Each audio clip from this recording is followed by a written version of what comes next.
दोस्तों ये कहानी है एक ऐसे लड़के की जो कि पढ़ाई में एवरेज था। दिन भर दोस्तों के साथ टाइम पास करना, मोबाइल चलाना उसकी आदत थी।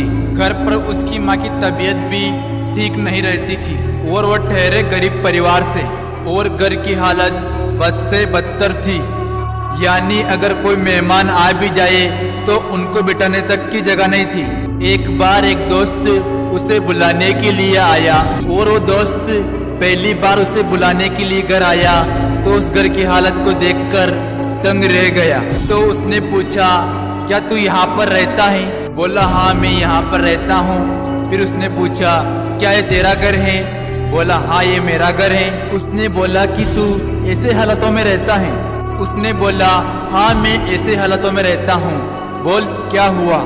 तेरे घर की हालत बद से बदतर है, माँ बीमार पड़ी है और तेरे पापा दिन रात मेहनत करके थोड़े से पैसे जुटा पाते हैं और उससे घर खर्च चलाते हैं, और तू दिन भर मोबाइल चलाते रहता है और दिन भर दोस्तों के साथ घूमता रहता है, और तुझे अपने करियर की कोई चिंता नहीं और घर के हालात बद से बदतर होते जा रहे हैं। तू एक बात बता, तू किसको धोखा दे रहा है? अपने आप को या अपने माँ बाप को? किसको धोखा दे रहा है? उसके दोस्त ने बोला, तू चल मेरे साथ। बोला, कहाँ चलना है? उसके दोस्त ने बोला, तू चल मेरे साथ एक बार। तो उसका दोस्त उसे वहाँ ले गया जहाँ पर उसके पापा काम करते थे। उसके पापा एक फैक्ट्री में मजदूर थे। वो वहाँ पर बैठे हुए थे, पसीने से तरपतर होकर हालत बद से बदतर हो चुकी थी। शरीर में पेन हो रहा था और उनके पास में उन्हीं की फैक्ट्री का एक मजदूर और बैठा था और वो कुछ कह रहे थे कि यार मेरे घर पर मेरी पत्नी बीमार है, इलाज कराने के लिए पैसे ही नहीं है। मैं दिन रात मेहनत करके सिर्फ 2 वक्त की रोटी जुटा पाता हूँ और उससे सिर्फ घर का खर्च चलता है और कहीं पैसा बच ही नहीं पाता। अभी तो बेटे की फीस भी भरनी है यार, इससे बेहतर तो मौत ही है। ये जिंदगी दुख का नाम बन चुकी है। मैं तंग आ चुका हूँ इस जिंदगी से। अब तो सिर्फ मेरा बेटा ही मेरी आखिरी उम्मीद है।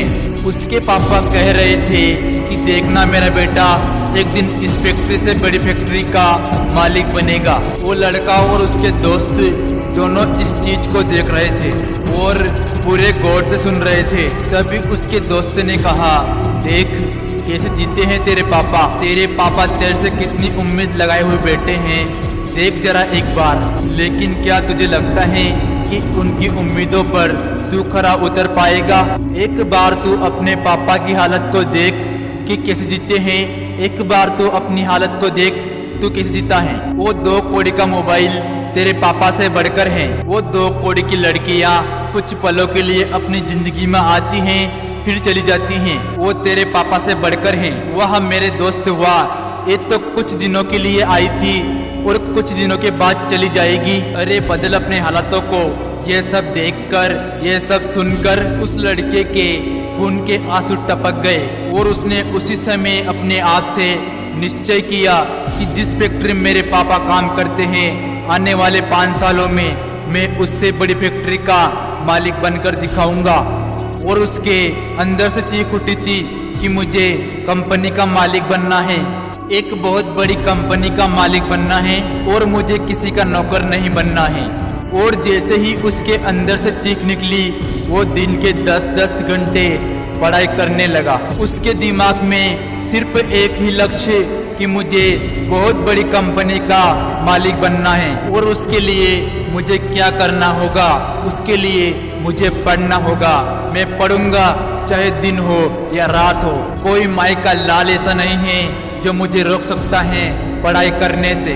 और उसने एग्जाम के लास्ट महीने में ही स्टेट का टॉप बनकर दिखाया। सब लोग हैरान हो गए कि यार कैसे हो गया। सबकी आंखें फटी की फटी रह गई और उसका इंटरव्यू हुआ और उससे पूछा गया कि ये सब कैसे हुआ। फिर उस लड़के ने कहा, मुझे जिंदगी में कुछ नहीं चाहिए, मुझे तो सिर्फ अपने पापा के सपने पूरे करने हैं। मेरे पापा का सपना है कि जिस फैक्ट्री में वो काम कर रहे हैं, मैं उससे बड़ी फैक्ट्री का एक दिन मालिक बनकर दिखाऊं और फिर इसी सपने को लेकर मैं पढ़ पाया और अपने प्रदेश में फर्स्ट आ पाया। दोस्तों, हो सकता है कि इस वीडियो के शुरुआती पार्ट को अपने आप से रिलेट कर पाओ। इंडिया में मैक्सिमम या तो मिडिल क्लास फैमिली से बिलोंग करते हैं।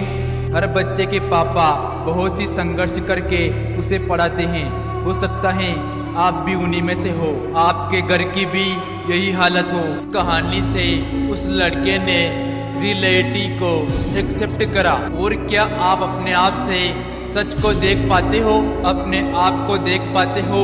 अपने हालातों को देख पाते हो? अपने आप को देख पाते हो कि आप क्या कर रहे हो और आपको क्या करना चाहिए?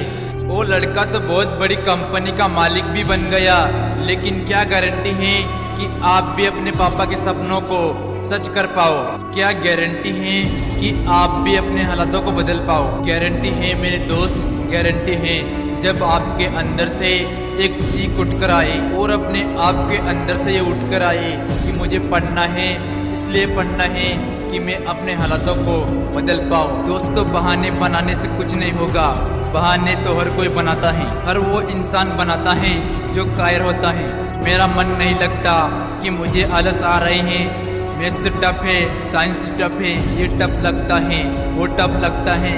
कुछ भी टफ नहीं है। जाकर पूछो उस टॉपर से कि तुझे क्या टफ लगता है, तो हमेशा हमें एक ही चीज़ सुनने को मिलती है कि पढ़ने वालों के लिए कुछ भी टफ नहीं है। और दोस्तों, जिंदगी का भी यही वसूल है, जो करने वाला है ना वो कुछ भी कर जाएगा और बहाने बनाने वाला कहीं पर भी रुक जाएगा। उससे दिन भर आलस आते रहते हैं और उसके अंदर की एनर्जी बाहर उठ ही नहीं पाएगी। आपको इस स्टोरी को सुनकर कैसा लगा कमेंट में जरूर बताएं। अगर आपको ये वीडियो अच्छी लगे तो हमारी वीडियो को लाइक करें और चैनल को सब्सक्राइब करें, बेल आइकन को प्रेस करें। मिलते हैं अगले वीडियो में, तब तक के लिए जय हिंद, जय भारत।